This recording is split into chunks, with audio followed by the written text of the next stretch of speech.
오병학 저자의 규장신앙위인북스 4 손양원 20장 아들의 무덤 곁에 손목사가 미평과수원에서 죽어가던 그날 밤 사모는 막내 아이를 순산했다.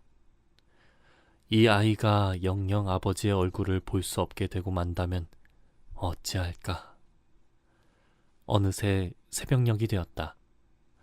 뜻밖의 문 밖에서 누군가의 발걸음 소리가 들리더니 이어 괴이한 음성이 나지막하게 들려왔다. 사모님!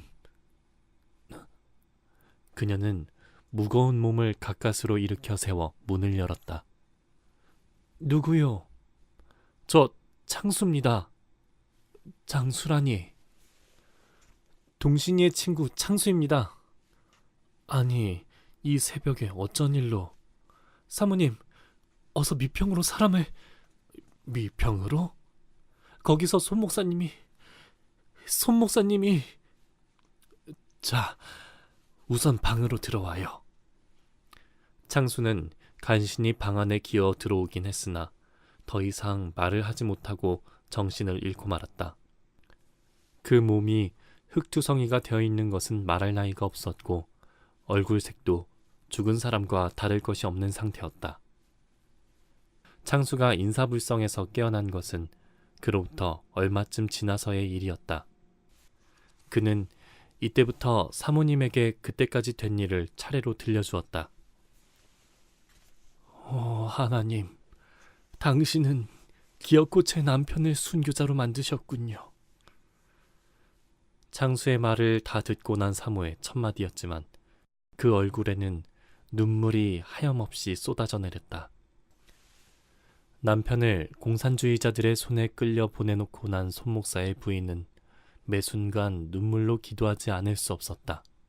하지만 남편을 살려달라고만 기도하지 않고 하나님의 기쁘신 뜻이라면 순교자의 몸으로 바쳐지게 해달라고 기도했다.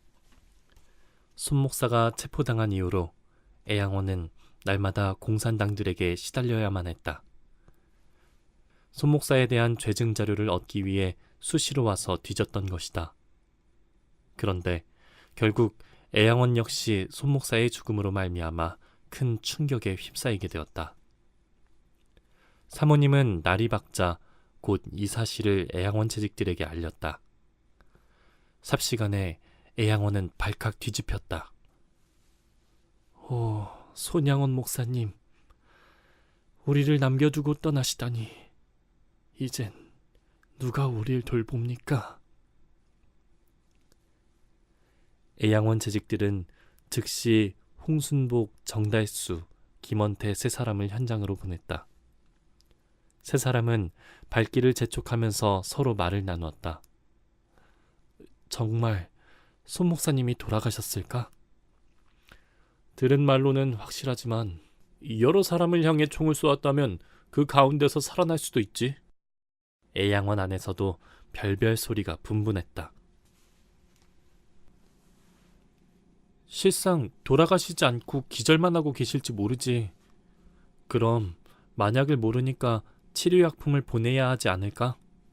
여기에도 치료할 방을 마련해 두어야지. 그러나 이런 기대는 산산이 무너지고 말았다. 그날 오후에 미평과수원으로 갔던 세 사람의 손에 손양원 목사의 시신이 애양원 샘문을 통하여 들어왔다. 애양원 식구들 모두가 나와 통곡을 했다. 평소에 기동조차 못하던 환자들까지 하나도 빠짐없이 부축을 받고 나와서 시신으로 돌아온 손양원 목사를 애통하면서 맞았다. 기적을 기다렸던 소망은 물거품이 되어 사라져버리고 슬픔의 태풍이 몰아닥쳐 온통 눈물의 소나기가 마구 쏟아져 내렸다.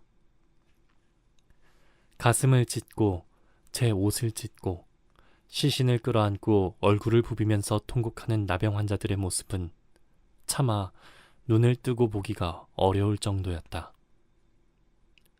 지난밤 출산한 몸을 이끌고 나와서 흐느끼는 사모의 모습은 보는 이로 하여금 더욱 슬픔에 잠기게 했다. 그 사이에 순천에서 기별을 듣고 양자 재선이 달려왔다. 아버지, 죽을 나를 살려놓고 먼저 돌아가시다니 이게 웬 말입니까? 아버지! 재선은 몸부림을 치면서 애통해했다. 장례식은 사건 당일로부터 꼭 보름이 지난 10월 13일에 치러졌다. 워낙 애양원 식구가 많아서 준비를 하느라고 그만한 시일이 걸렸던 것이다. 그동안 맞상제 노릇은 재선이 도맡았다. 그는 친아들과 조금도 다름없이 손님들을 맞아들였고 장례식 절차까지도 상제로서의 일을 다 수행했다. 장례식 당일은 북한의 수도인 평양까지 점령했다고 하여 전국 각처에서는 대대적인 경축 행사를 벌이고 있었다. 38선을 돌파하여 북진을 계속한 유엔군과 한국군은 마침내 적의 심장부까지 뚫고 들어가서 그곳을 정복했다. 그러나 남도 맨 끝에 자리 잡은 이곳 애양원에서는 국가적 경축과는 아무런 상관없이 1천여 명 나병 환자들의 목자였던 손양원 목사의 영결식이 거행되고 있었다. 이날 애양원 식구 모두가 흰옷을 입었고 가지각색의 만장은 공중에서 애도의 물결을 이루었으며 이 세상을 떠나는 손양원 목사를 전송하기 위한 찬송가가 은은히 메아리쳐 울렸다. 경남 함안군의 한 촌락에서 가난한 농부의 아들로 태어나서 한평생 나병 환자들의 친구로, 옥중 성도로, 사랑의 사도로, 그리고 순교의 제물로 바쳐졌던 손양원 목사. 병으로 다 문드러진 얼굴에서 성스러운 의미를 발견하고 오그라든 손가락에서 영생을 만져보며 썩어져 내리는 살을 보면서 천국을 찾던 참된 구도자였던 손양원 목사. 모리아산 꼭대기에 선 아브라함처럼 2년 전 두 아들을 순교의 제물로 기쁘게 바치면서 무려 9가지 감사 제목을 들어 하나님께 감사를 드렸던 손양원 목사. 그러던 그가 하늘로 몸소 개선을 하게 되었으니 하나님께서 보실 때 얼마나 찬연한 광경이었겠는가. 이 세상에 아름다운 죽음이 많겠지만 그보다 더 아름다운 죽음을 과연 어디서 또 찾아볼 수 있겠는가. 영결식장에서 한 장로는 눈물을 머금고 조사를 읽어갔다. 고 손양원 목사님은 우리의 아버지도 되고 자식도 되고 남편도 되고 아내도 되고 주인도 되고 종도 되고 형도 되고 친구도 되던 분이었습니다. 그러니까 오늘 우리는 손양원 목사님을 떠나보냄으로써 아버지도 자식도 남편도 아내도 주인도 종도 형도 친구도 다 잃어버린 셈이 되었습니다. 조사가 울려 퍼지자 모든 나 환자들이 한바탕 흐느껴 울음바다가 되었다. 이날 가장 슬픔의 절정을 이룬 것은 사모님이 갓난아이를 안고서 관 앞에서 마지막 사진을 찍을 때였다. 상여가 움직이자 전에 두 아들의 장례식 때처럼 애양원 식구들이 차례로 만장을 들고서 일제히 뒤따랐다. 그리고 행렬이 장지에 도착할 때까지 계속하여 찬송가를 불렀다. 날빛보다 더 밝은 천국, 믿는 맘 가지고 가겠네. 믿는 자 위하여 있을 곳, 우리 주 예비해 두셨네. 장지는 애양원 동산인 동도, 곧 두 아들 동인과 동신이가 묻혔던 무덤 곁이었다.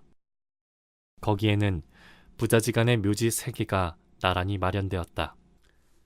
아버지와 두 아들이 신앙을 위한 순교자들이 되어 한자리에 묻혔다는 것은 참으로 경이로운 일이 아닐 수 없었다. 예수에 중독된 사람, 예수 없이는 못 사는 사람, 예수로 인해 순교한 손양원은 예수 중독자라는 다음과 같은 글을 남겼다. 나 예수 중독자 되어야 하겠다. 술 중독자는 술로만 살다가 술로 인해 죽게 되는 것이고, 아편 중독자는 아편으로 살다가 아편으로 인해 죽게 되나니, 우리도 예수의 중독자 되어 예수로 살다가 예수로 죽자. 우리의 전 생활과 생명을 주님 위에 살면 주같이 부활된다. 주의 종이니 주만 위에 일하는 자 되고 내 일 되지 않게 하자.